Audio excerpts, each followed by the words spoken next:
Olá, meus irmãos e irmãs, tudo bem? Bom, nessa reflexão, vamos entender um pouquinho sobre como preparar uma pregação. Muitas pessoas têm dúvidas sobre como elaborar um sermão, como preparar um esboço. Então, nesses breves minutos, vamos falar um pouquinho sobre o que é uma pregação. Bom, a pregação, já dizia um autor, são 30 minutos capazes de ressuscitar mortos. Uma pregação ela pode ser enfadonha, pode ser cansativa, ou também pode ser um espetáculo, no sentido de quase que um stand-up. E a pregação também pode ser algo sério, reflexivo, capaz de trazer de volta à vida uma alma desalentada. Então, a pregação não deve ser nem uma coisa cansativa, também não deve ser 1 hora de stand-up, também não precisa ser 1 hora de filosofia, mas ela precisa equilibrar em todas essas coisas que eu falei, uma dosagem de cada uma delas.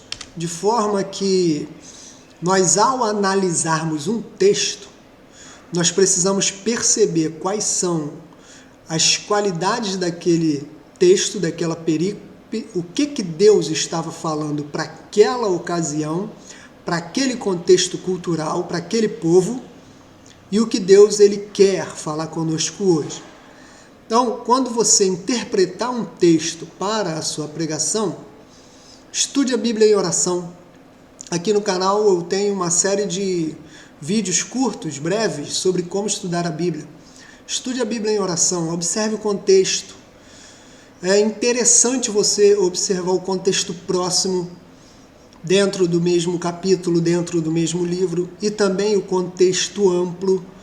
Se você estiver lendo um livro do Novo Testamento, observar o contexto do Antigo Testamento, observar o contexto sócio-histórico, cultural, harmonizar o que o texto está falando com toda a Bíblia, evitar versículos isolados ou frases isoladas e tentar tirar daí uma noção para a pregação, porque toda a interpretação ela é uma cadeia, um conjunto.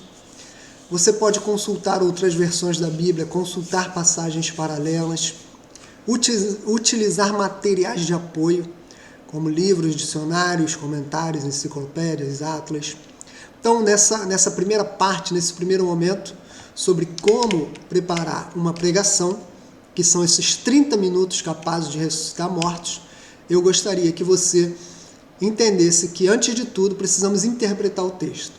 E esses pontos aqui, eles são essenciais, pelo menos para você dar o pontapé inicial na sua leitura e aí sim fazer a sua hermenêutica, a sua exegese daquele texto que você escolheu em oração.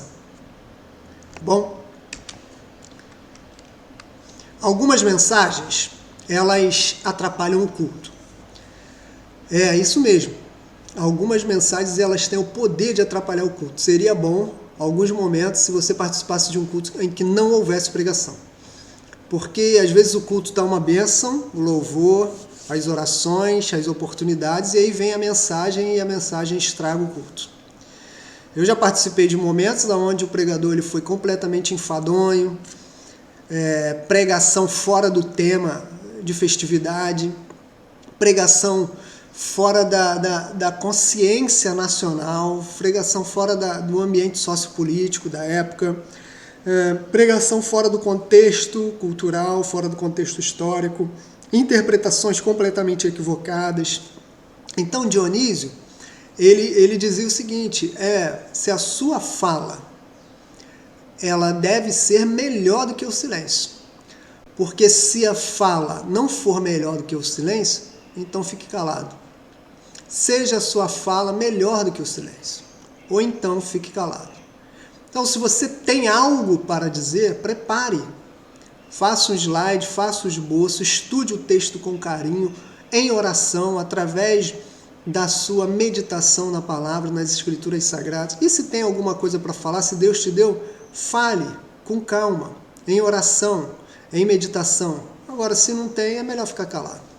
Sabe, a gente vê alguns vídeos de humor no YouTube, de alguns momentos de pregação.